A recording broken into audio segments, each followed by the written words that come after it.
Okay. Kidney transplantation అంటే భయమనేది ఉంటుంది సరే. ఎంతో కొంత. ఈవెన్ దో బ్రాడ్ మైండ్‌గా ఆలోచించిన అవేర్‌నెస్ పెరుగుతున్నా సరే ఎంతో కొంత భయముంటుంది. ఎందుకంటే ప్రాపర్ డోనార్ దొరకాలి మనకి. అవునమ్మా. So, what is challenges face చేసేవేమేముంటాయి సార్ మీరు? కిడ్నీ ట్రాన్స్‌ప్లాంట్ సర్జరీ భయపడక్కర్లేదమ్మా. హ్మ్. ఇది లాస్ట్ 60 ఇయర్స్‌లో బాగా డెవలప్ అయింది kidney transplant surgery. Okay. 1 year survival rate almost 98%.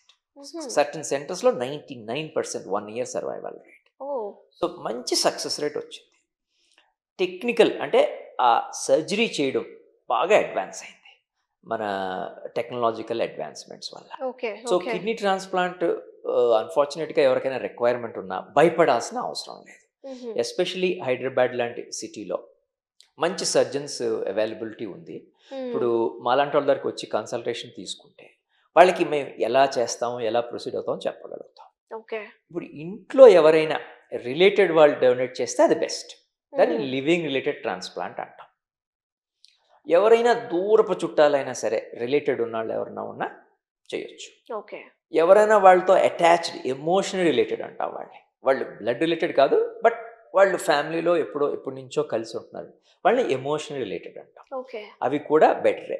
మేము హుహు. మ్యాచింగ్ అని నేను చెప్తాను. మ్యాచింగ్ అది చేసి ప్లాన్ చేస్తాం. ఓకే. ఇంకొక type of kidney transplant surgery అంటే ఎవరైనా అన్‌ఫార్చునేట్‌గా బ్రెయిన్ డెడ్ అయ్యి చనిపోయి ఐసీయూలో ఉండి, ఇంక వాళ్ళు రికవర్ కారు. బట్ హ్మ్. హార్ట్ బీట్ అవుతా ఉంటది. బట్ బ్రెయిన్ డెడ్ అయ్యి ఉంటారు వాళ్ళు. హ్మ్. అటువంటి పేషెంట్స్ రిలేటివ్స్ ఎవరైనా ఒప్పుకుంటే వాళ్ళ నుంచి కిడ్నీలు తీస్తాము. ఓకే. ఆ కిడ్నీస్ దాన్ని కెడావర్ ట్రాన్స్‌ప్లాంట్ అంటాం. ఓకే. ఆ cadaver transplant is another option అన్నమాట. ఆ హ్మ్. 2 ఆప్షన్స్ కూడా లివింగ్ రిలేటెడ్ కెడావర్ ట్రాన్స్‌ప్లాంట్ హైదరాబాద్‌లో అవైలబిలిటీ ఉంది. ఓకే. చాలామంది అంటూ ఉంటారు సార్. అంటే మూవీస్ వల్ల మనకి నాలెడ్జ్ వచ్చిందేమో. నా కిడ్నీ అమ్మేస్తాను డబ్బులు లేకపోతే అని అంటూ ఉంటారు. అలా ఎందుకొచ్చింది సార్? అంటే అంత కాస్ట్‌లీ అన్నట్టు కదా దానర్థం?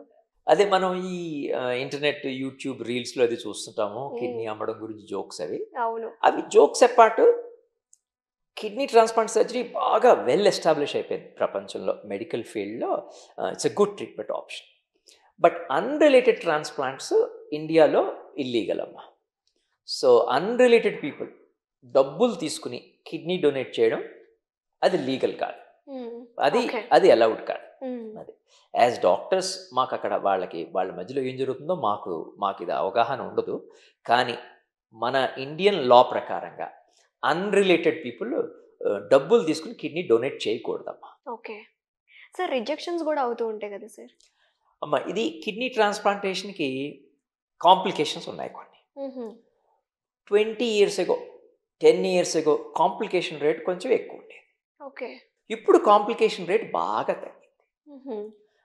నువ్వన్నట్టు మెయిన్‌గా one of the complications is rejection. Okay. Any foreign body వేరే వాళ్ళ నుంచి ఏదన్నా foreign body kidney foreign body కింద వస్తది. అంటే మీది కాదు వేరే వాళ్ళ కిడ్నీ పెడుతున్నాం. యెస్. అది ఫారిన్ బాడీ కింద వస్తది. అది ఫారిన్ బాడీ బాడీలోకొచ్చిందంటే ఇమ్యూనిటీ ఫ్లేర్ అప్ అవుతుంది. ఓకే. దాన్ని రిజెక్ట్ చేయడానికి ట్రై చేస్తది. సో, కిడ్నీ ట్రాన్స్‌ప్లాంటేషన్‌లో మీరు అడిగినట్టు one of the biggest challenges is rejection. Okay. Rejection rate ఇంతకుముందు కిడ్నీ ట్రాన్స్‌ప్లాంటేషన్ మొదలైన రోజుల్లో 20-25% ఉండేది. హుహు. అంటే 75% నో రిజెక్షన్. 25%కి రిజెక్షన్ ఉండేది. హ్మ్. బట్ ఇప్పుడు న్యూవర్ మెడికేషన్స్‌తో ఆ రిజెక్షన్ రేటు లెస్ దెన్ 20%కి వచ్చేసింది. ఆల్మోస్ట్ కొన్ని సెంటర్స్‌లో 10% రిజెక్షన్. ఓహ్! నైస్. ఒకవేళ ఈ 10%లో రిజెక్షన్ వచ్చినా, ఆ రిజెక్షన్ కూడా ట్రీటబుల్. హుహు. ఆ ఓకే. రిజెక్షన్‌కి కూడా మెడికేషన్స్ ఉన్నాయి. ఓకే. సో, వర్రీ అవ్వక్కర్లేదు. హ్మ్. మీరు అడిగిన క్వెషన్‌కి కాంప్లికేషన్స్‌లో రిజెక్షన్ ఇప్పుడు మనం okay. Other complication other complications ఉన్నాయి దీనికి. ఒకటి బ్లీడింగ్ అవ్వచ్చు. పేషెంట్‌కి ట్రాన్స్‌ప్లాంట్ చేసిన తర్వాత. కిడ్నీ పేషెంట్స్‌లో బ్లడ్ క్లాటింగ్ అంత బాగా ఉండదు. వాళ్ళ కిడ్నీ ఫెయిల్యూర్ పేషెంట్స్‌కి బ్లడ్ క్లాటింగ్ డిజార్డర్ ఉంటది. ప్లేట్లెట్స్ ఒకదానికొకటి స్టిక్ అవ్వవు. సరిగ్గా క్లాట్ ఫార్మ్ అవ్వదు. అండ్ ఇమ్యూనిటీ గూడా కాంప్రమైజ్ అవుతుంది. ఇమ్యూనిటీ ఇందాక మనం యెస్. మాట్లాడుకున్నామమ్మా. ఇది బ్లడ్ క్లాటింగ్ ప్రాబ్లమ్. హ్మ్. దీనివల్ల బ్లీడింగ్ రిస్క్ ఎక్కువుంటది ఈ పేషెంట్స్‌కి. నార్మల్ పేషెంట్స్ కన్నా కిడ్నీ ఫెయిల్యూర్ ఉన్న పేషెంట్స్ బ్లీడింగ్ రిస్క్ ఉంటది. ఓకే. సో, కిడ్నీ ట్రాన్స్‌ప్లాంట్ చేసిన తర్వాత బ్లీడ్ అయ్యే అవకాశం ఉంటది. ఓకే. కొన్ని కేసెస్‌లో బ్లీడ్ అవుతది. But majority of the bleeds మేము కంట్రోల్ చేసేస్తాం. హ్మ్. హ్మ్. ఒక్కొక్కసారి మేము పేషెంట్‌ని మరుసటి రోజో లేతే 2 రోజులు పోయిన తర్వాత ఆపరేషన్ థియేటర్‌కి మళ్ళీ తీసుకెళ్ళి, హ్మ్. ఓపెన్ చేసి, చూసి ఏదైనా బ్లీడింగ్ అయితే కంట్రోల్ చేసేస్తాం. ఓకే. సో దాని గురించి కూడా అంత వర్రీ లేదు.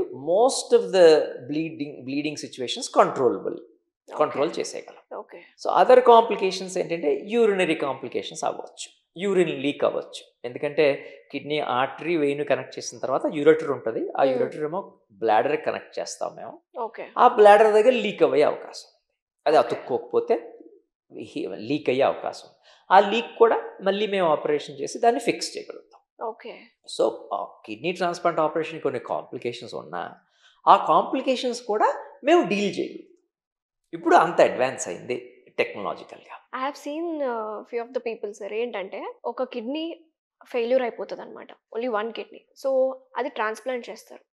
వాళ్ళు ఒక 5 years 6 years వరకు సర్వైవ్ అయ్యారు బాగానే. I have seen in my close రిలేటివ్స్లోనే చూశాను. తర్వాత మళ్ళీ అదర్ కిడ్నీ కూడా ఫెయిల్ అయిపోయింది సార్. అమ్మా ఇది ఒక కిడ్నీ ఫెయిల్ అయ్యి ఒక కిడ్నీ ఉండడం రేర్. ఏదైనా డిజీజ్ వచ్చి ఏదైనా ఒక ట్యూమర్ ఉండి ఆ కిడ్నీ తీసేస్తే రెండో కిడ్నీ ఉంటుంది, అది చాలా నాళ్ళు పనిచేస్తుంది.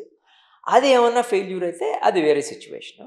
బట్ జనరల్గా ఈ డయాబెటీస్, హై బ్లడ్ ప్రెషరు, ఈ గ్లోమెరులోనెఫ్రైటిస్ మనం మాట్లాడుకున్న మెయిన్ కాజెస్ 2 కిడ్నీస్ని ఒకేసారి ఎఫెక్ట్ చేసేస్తాయి.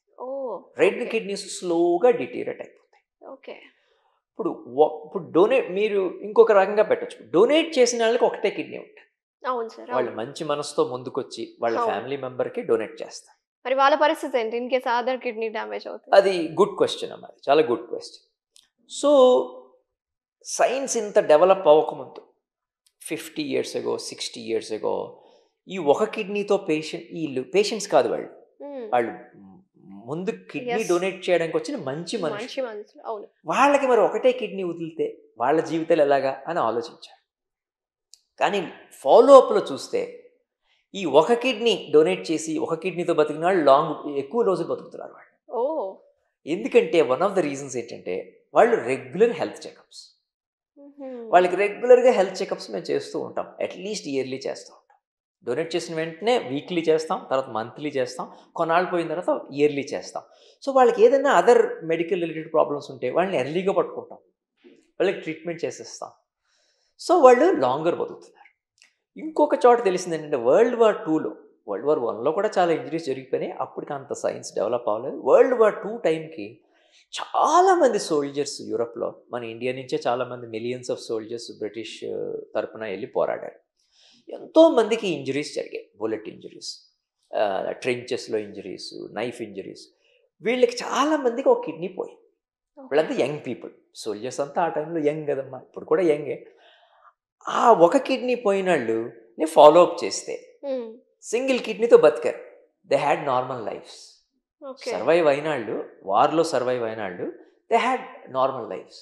సో ఆ సిచ్యువేషను ప్లస్ కిడ్నీ డొనేట్ చేసిన వాళ్ళది, ఈ 2 ఫాలోఅప్లో తెలిసింది ఏంటంటే ఒక కిడ్నీ ఉన్నవాళ్ళు నష్టం ఏమీ లేదు.